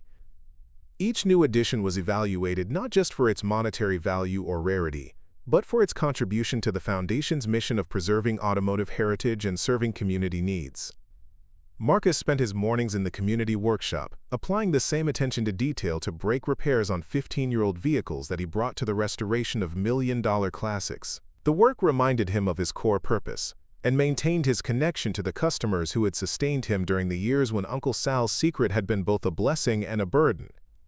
"You know," Marcus said to Elena as they watched a group of international visitors photographing the 1969 Dodge Charger R/T that Uncle Sal had rescued from a demolition derby. "I think Uncle Sal always knew this day would come. Not the specific details, but the general outcome. He was building something that would outlast him, something that would serve people he would never meet." Elena nodded, understanding that Marcus was reflecting not just on Uncle Sal's vision, but on his own role in transforming that vision into reality. He chose the right person to trust with his secret. As afternoon faded toward evening and the last visitors completed their tours, Marcus walked through the collection one final time, a ritual that had sustained him through a decade of transformation and growth. The vehicles remained as beautiful as ever, their perfect restoration representing the intersection of mechanical expertise and artistic vision that had defined Uncle Sal's life work. But they were no longer just beautiful objects displayed for public admiration. They had become the foundation for something larger and more enduring. A community institution that provided economic opportunities, educational pathways, and cultural preservation that would continue serving future generations long after everyone currently involved had been forgotten. Uncle Sal's 40-year vision had been realized beyond his most ambitious dreams, creating economic, educational, and cultural opportunities that served multiple generations while preserving the values that had sustained a community through decades of challenge and change. The secret that Marcus had guarded for 15 years had become a public treasure that demonstrated the power of individual commitment and community cooperation to create lasting, positive change. And in a small workshop adjacent to the museum's main galleries, Marcus Delacroix continued the work that had defined his life, keeping broken things running, extending the useful life of vehicles that others had written off as obsolete, and serving people who needed practical solutions to transportation challenges. The work that had once made him appear irrelevant to discussions about progress and development had become the foundation for one of North America's most significant cultural institutions. The story that had begun with demolition notices and condemnation proceedings had transformed into a legacy that would continue long after Marcus himself joined Uncle Sal, in whatever realm awaited people who dedicated their lives to preserving beautiful things for future generations to discover and appreciate. 20 years after that fateful October morning when Derek Morrison had arrived with demolition equipment, Marcus Delacroix sat in his workshop, his weathered hands still steady as he adjusted the timing on a 1998 Honda Civic, the same car that had belonged to Mrs. Patterson decades earlier, now lovingly maintained by her granddaughter, who had inherited both the vehicle and her grandmother's fierce loyalty to Marcus's craftsmanship. At 84, Marcus moved slowly but purposefully through the community workshop that had become his final sanctuary. The Salvatore Delacroix Automotive Heritage Foundation had grown into something beyond Uncle Sal's wildest dreams, a sprawling campus that attracted 500,000 visitors annually from every corner of the globe, generating over $200 million in annual economic impact for the region. But for all the success, all the accolades, all the documentaries and books written about the miracle of Meridian Street, Marcus found his greatest satisfaction in moments like this, helping Elena's daughter keep her college transportation running for another semester, just as he had once helped Elena herself.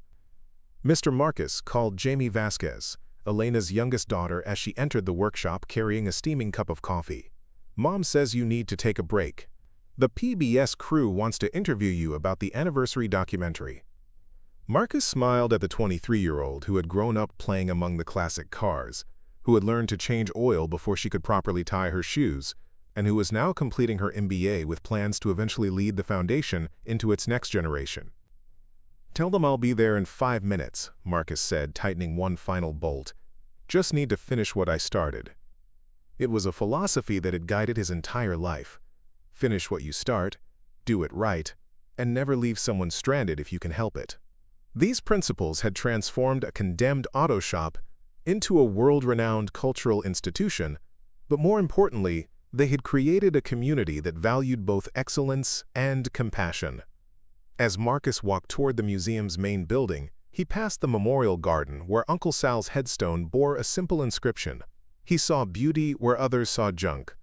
Beside it stood a newer marker: Helen Patterson, teacher, volunteer, friend. She helped us remember that knowledge shared is knowledge multiplied.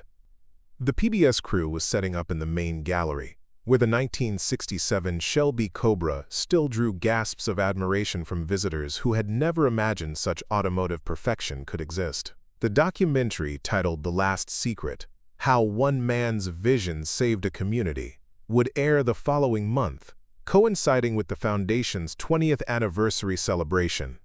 Mr. Delacroix, the producer, approached him. "We're ready for your final interview. We'd like you to reflect on what Uncle Sal would think of all this."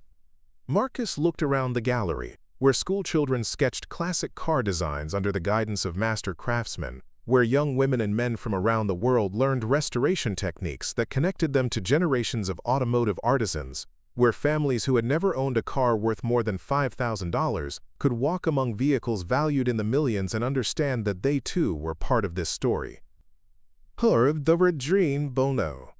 Uncle Sal believed that the most beautiful things in the world were often hidden in plain sight. Marcus began, his voice carrying the quiet authority of someone who had spent decades turning vision into reality. He believed that one person with patience and dedication could preserve something precious for future generations, even if nobody understood its value at the time. The interviewer leaned forward. "What do you hope people will remember about this story?" Marcus was quiet for a long moment, his eyes moving from the pristine automobiles to the visitors experiencing them, from the students learning timeless skills to the community members whose lives had been transformed by Uncle Sal's 40-year act of faith. "I hope they'll remember that miracles don't always announce themselves with trumpets and fanfare," he said finally. "Sometimes they hide beneath rusty doors in forgotten neighborhoods, waiting for someone brave enough to turn the key. And I hope they'll remember that the most valuable thing you can inherit isn't money or property. It's the responsibility to make the world a little better than you found it." As the cameras stopped rolling and the crew packed their equipment, Marcus returned to his workshop one final time. On his workbench sat a worn leather journal, Uncle Sal's restoration notes, filled with decades of technical observations and philosophical reflections about the relationship between mechanical perfection and human purpose. Marcus opened to the final entry, written just days before Uncle Sal's death. "The secret isn't the cars, Marcus. The secret is understanding that everything broken can be fixed if someone cares enough to try. That's what I'm leaving you. Not just automobiles, but the knowledge that one person's dedication can preserve beauty for generations who haven't been born yet. Use it well. 20 years later, as Marcus closed the journal and prepared to pass its wisdom to the next generation, he finally understood that Uncle Sal had left him something more valuable than the world's greatest automotive collection. He had left him the proof that ordinary people could accomplish extraordinary things, one careful repair at a time. What did you think of Marcus's incredible journey from forgotten mechanic to guardian of automotive history? Could you have kept Uncle Sal's secret for 15 years? Share your thoughts in the comments below. If you enjoyed this story of hidden treasures and community transformation, make sure to subscribe to our channel for more amazing true stories that prove reality is often stranger than fiction. Hit that notification bell so you never miss our latest uploads featuring incredible discoveries, unlikely heroes, and the extraordinary stories hiding in ordinary places. And remember, sometimes the most valuable things in life are hidden in plain sight, waiting for someone with the courage and patience to reveal them to the world.